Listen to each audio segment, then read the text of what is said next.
Senhor, como é bom louvar o Teu nome. Não há, Senhor, expressão talvez maior nessa terra do que quando nós abrimos nossas bocas para Te adorar através do louvor. E como é bom, Senhor, poder saber que nós aqui temos um enorme privilégio e temos músicas tão bonitas, tão inspiradoras e que nos levam para mais perto do Senhor. Por isso, Pai, nesse momento, meu pedido é que o Senhor possa já ter aberto o coração de cada um de nós para a Tua palavra. Mas se por acaso, Deus, alguma coisa ainda estiver nos incomodando, se algum pensamento referente à semana de trabalho, de lutas, alguma coisa que ficou incompleta nessa semana ainda estiver aqui em nossa mente, por favor, Pai, pelo menos nesse momento, tira isso de nós. E nos ajuda, Pai, a termos apenas a Tua atenção naquilo que o Senhor quer nos ensinar nessa noite. Pedimos que o Senhor esteja conosco, abençoe cada pessoa aqui presente, em nome de Jesus. Amém. Vamos sentar. Um feliz sábado, irmãos. É bom falar feliz sábado, né? É sinal de que chegamos ao final da semana e finalmente podemos descansar, né? Finalmente.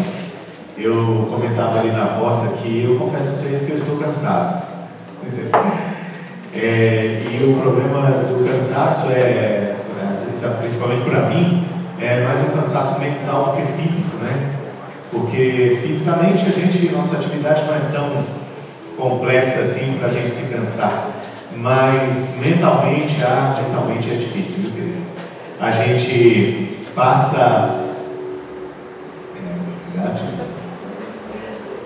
passa uma semana inteira lidando com o trabalho do dia a dia, com a vida, preparando mensagens, visitando as pessoas, atendendo as pessoas, e aí quando chega o momento a gente parece que a cabeça fez tanta coisa que ela diz assim: estou cansada. E estou mesmo. E são 15 dias, né?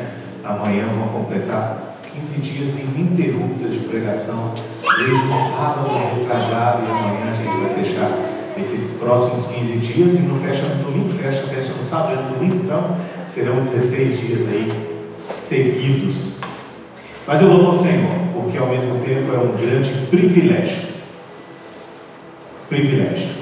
que Deus deu para cada um de nós como seres humanos, e não somente a mim, de podermos ser instrumentos dele para salvar pessoas. Amém?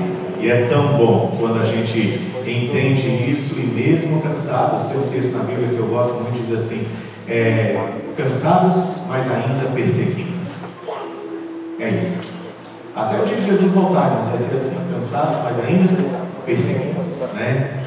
Como é bom a gente poder realmente estar na casa do Senhor. Irmãos, ninguém pediu para eu falar isso, mas lembrete aqui, às vezes na igreja nós temos alguns irmãos que ficam doentes ou não são impossibilitados de alguma forma estar na igreja, né?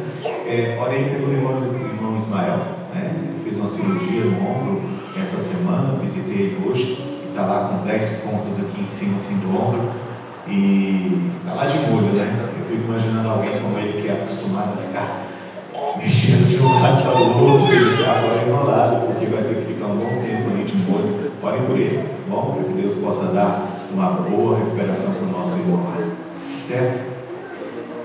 Bem, hoje é o penúltimo dia dessa semana, e algumas coisas já foram ditas, algumas coisas vão parecer meio repetitivas, queridos, mas eu ouvi uma história, que eu não sei se foi verdade, diz que um certo pastor, ele estava pregando numa igreja e parece que ele repetiu o sermão umas 2 ou 3 vezes, assim, meio que quase na sequência, e disse que uma pessoa chegou para ele e falou: pastor, mas eu vou pregar esse sermão de novo. Aí o pastor perguntou: o que foi que mudou na sua vida depois da última vez que você ouviu esse sermão? E a pessoa: não muito. Então talvez você precise ouvir de novo. É claro que a minha intenção aqui não é repetir nada, porque é muito ruim ouvir coisas que nós já ouvimos, né? Mas por outro lado, eu gostaria de dar um enfoque diferente em coisas que talvez nós já ouvimos. Esses dias eu ouvi um vídeo, e o vídeo era assim: um pai brincando com seu filho, e enquanto o pai brincava com o filho dava gargalhadas, né? Viu aqueles bebês, ali 6 meses, 1 ano ali, e eles começam a dar aquelas gargalhadas gostosas, né? E o pai brincando com o filho ali, o filho até como diz o povo, dobrando para trás de tanto rir.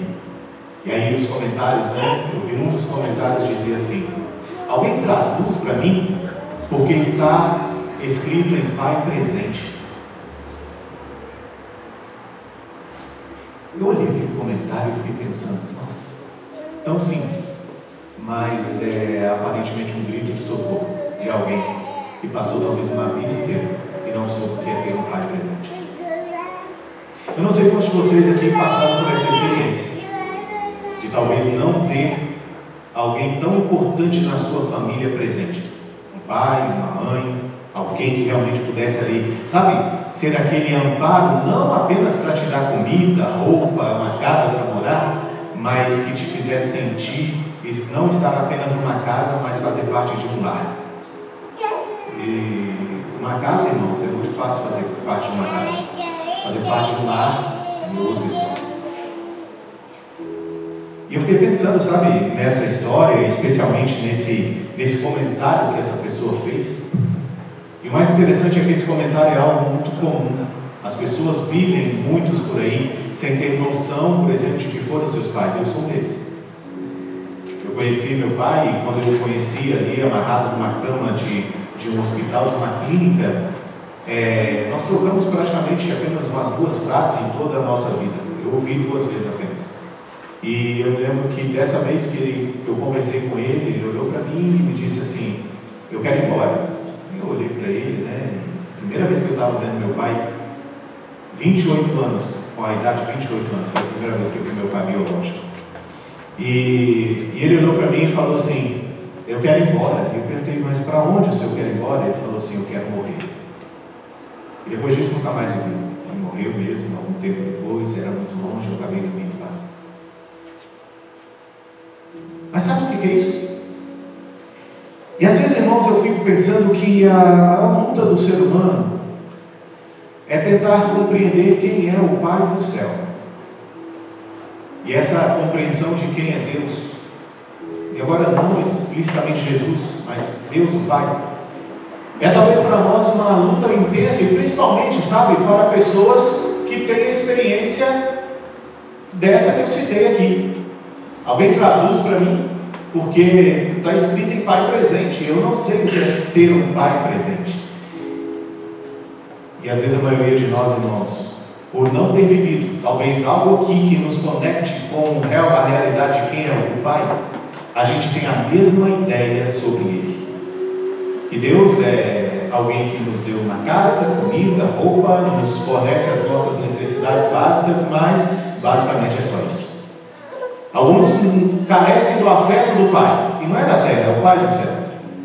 Alguns não conseguem entender o afeto dele, não conseguem entender como ele lida conosco, não conseguem entender qual é a ligação que nós, seres humanos, precisamos ou devemos ter com o Pai em si.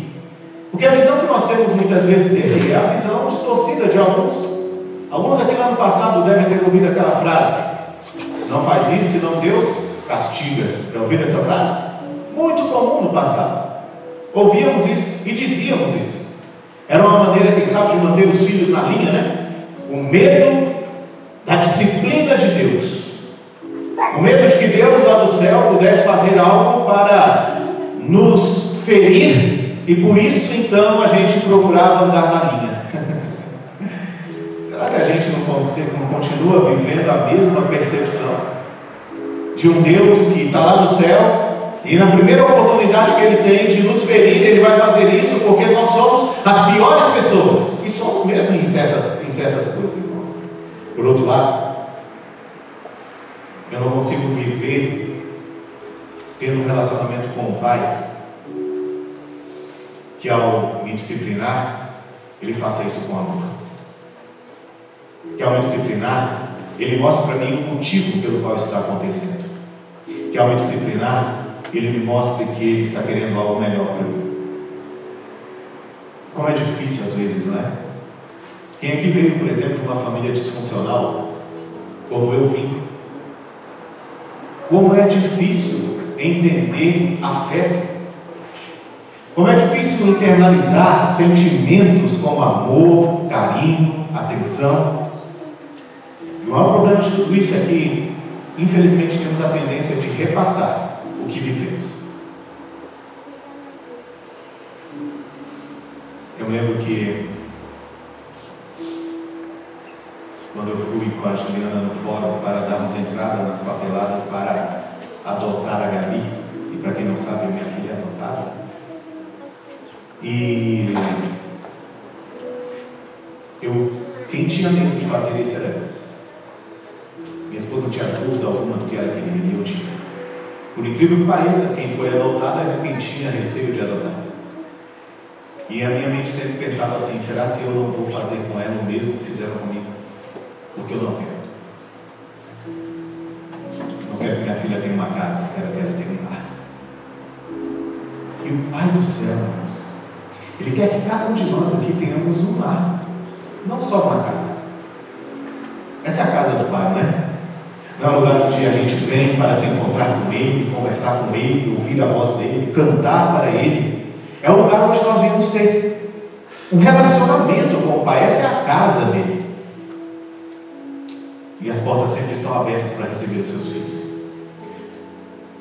Mas assim como qualquer família, dentro dessa família aqui existem pessoas feridas, existem pessoas que carregam traumas, existem pessoas doentes, existem pessoas que não conseguem lidar com a sua própria história, e existem pessoas que sequer aceitam serem amadas.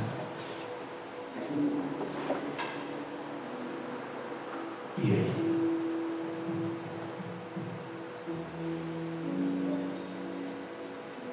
O que de mais importante você já perdeu na vida? Você sabe me dizer? Não precisa falar não, só pense. Talvez a maioria de nós aqui iríamos dizer que perdemos alguém, porque talvez nessa terra não tem nada mais importante do que alguém que a gente ama.